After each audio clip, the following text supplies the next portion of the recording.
What's good, everybody? I'm Nate, and welcome back to Nate Reviews.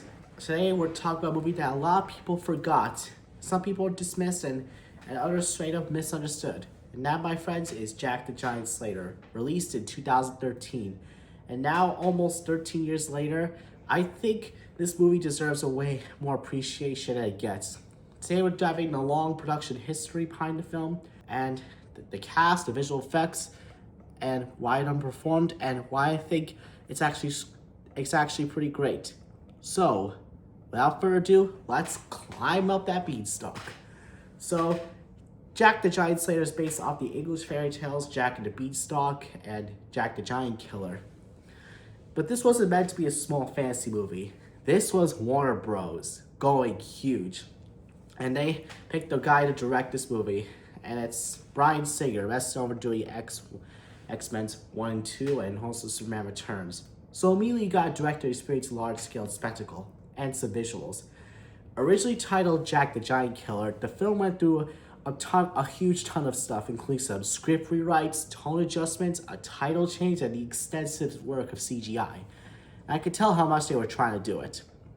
The budget was reportedly ballooned around to 185 to 200 million, which is pretty big in my opinion. And yes, that's that total. I just looked that up. Pretty impressive. So this movie is a perfect example of early 2010s Hollywood fantasy filmmaking.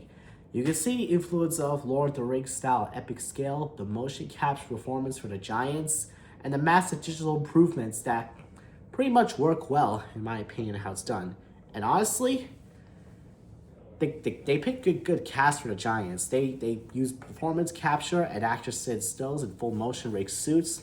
It works, and in 2013, that CGI holds up pretty well. The Giants feel heavy, they feel grotesque, and feel dangerous, especially the two-headed giant leader, Fallon. And the Beanstalk sequences, still thrilling. The castle in the sky, gorgeous production design. This movie committed to all the fantasy. Now let's talk about the cast, because this is one of the movie's biggest triumphs. Start off with Nicholas Hoult plays Jack with sincerity and charm.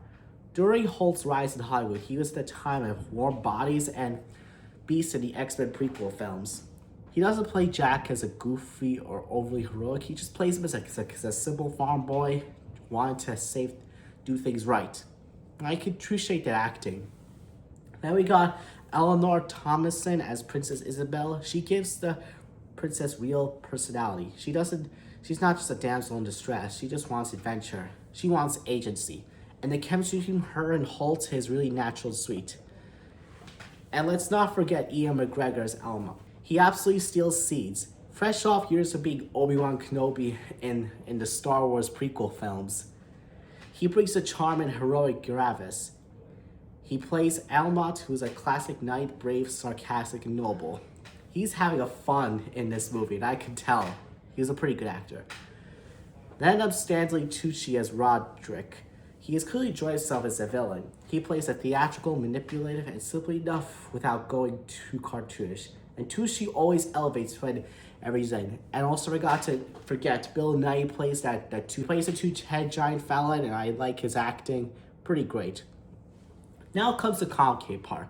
The film made about $197 million worldwide. Sounds fine until you gotta remember the budget was very close to 200 million, not including the marketing and distribution. And that means it lost a whole lot of money. And according to some article I found, this was a huge failure, and it was really a huge loss for Warner Bros, in my opinion. And why did it lose so much? Because the marketing confusion. Was it for kids or adults? The early 2000s fantasy perceived the talent change hurt brand recognition. It was not edgy for teens, not visible enough for young kids. It got stuck between audiences, and that's pretty tragic. Because this movie doesn't deserve to be forgotten. And now I'm gonna give you my take why it's actually great. Starting with number one, it feels like a classic fairy tale. It doesn't try to be ironic. It doesn't try to deconstruct the genre. It plays the story straight, and that's refreshing. Number two, the tone is balanced. It's adventurous, romantic, and intense as it has to be. It never becomes cynical or mean-spirited. It has heart. Number 3, the action still works. The beanstalk climb, that was pretty intense during especially that lightning storm thing. And the Giants invade the kingdom, genuinely epic. And the final battle, underrated. There's skill here. You can tell real money went into production. And it went pretty good.